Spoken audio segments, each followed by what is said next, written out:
Well, here to tell us more about the problems surrounding organ donation is health economist Annike Herr. She's an expert on the subject in Germany. First of all, that type of technology, do you see that as something happening in the near future, in our lifetime? No one knows. Actually, it's a vision, but it would be great if it was possible. Whether or not it is possible, we don't have it yet. What we do have is too few donors. Here in Germany, every year, we've got 1,000 Germans waiting for an organ and dying. Mm-hmm. What can be done to point that out to people? I mean, people are really impressed by this sort of technology that we're showing, but why aren't they impressed to the extent that they actually realise they can save lives already? Yeah, there's a surveys show that people are willing to donate organs if they are asked, but they don't register as organ donors. So we would need more information, more transparency in the system to actually increase registration rates. And there are different systems worldwide. As the Spanish example is the leading example. They have an opt-out system where you have to unregister if you're not willing to be an organ donor. In Germany, we have the opt-in system where you need to register if you want to be an organ donor. Mm-hmm. That's one difference. But also in Spain, there had been high investments in implementing organ coordinators in the hospitals. So they invested a lot in the increasing organ donation rates. Let's take a look at Spain, because we've got a graph showing how the Spaniards are world leaders in this field, and it's quite impressive. More than 4 times as many Spanish people actually donate organs than Germans, mm-hmm. Which makes me want to ask you what's wrong with the Germans, who are usually so socially aware mm-hmm. and quite progressive in their thinking. Yes, they are. We say that they need some more incentives to actually register. Mm-hmm. We carry organ donor cards.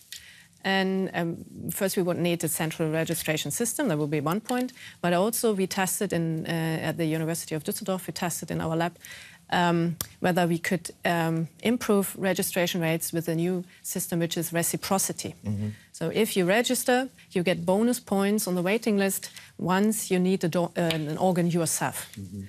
And this would help to increase registration rates for those people who are willing to donate anyhow. So, yeah. Okay, so I guess it's making people aware that they may someday need an organ themselves. Mm-hmm. What about these other systems where I've wanted to perhaps donate my organ to my partner but haven't been able to, mm-hmm. and someone else can, this chain system? Mm-hmm. Has that been successful? It is implemented in the States and also successful in finding matches between incompatible pairs. And they have long chains also, which is technically complicated. But increased actual donation rates, not the willingness to donate, because the people were willing to donate anyhow, but to find good matches. And when you talk about incentives, what about compensation, paying people? Yeah, there's internationally it's agreed on that we don't want to buy organs and to sell organs, because that would be a problem of exploitation of people in need, of monetary need. The system's already exploited, though, isn't it? There is one country in the world, Iran, where when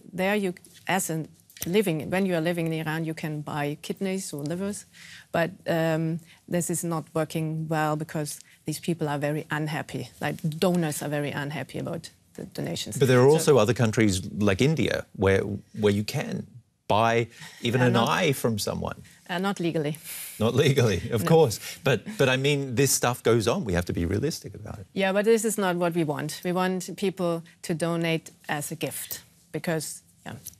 But just lastly, what would you say then to people who are listening to this program who may never have thought about it? How do you, or may not even want to, how do you convince them?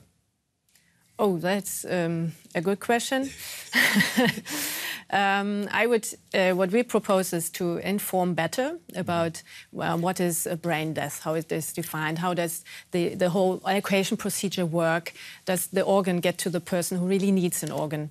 And if you have more information, we can show that then also more people register and become organ donors. Annike Herr, thank you very much for coming in. Thank you.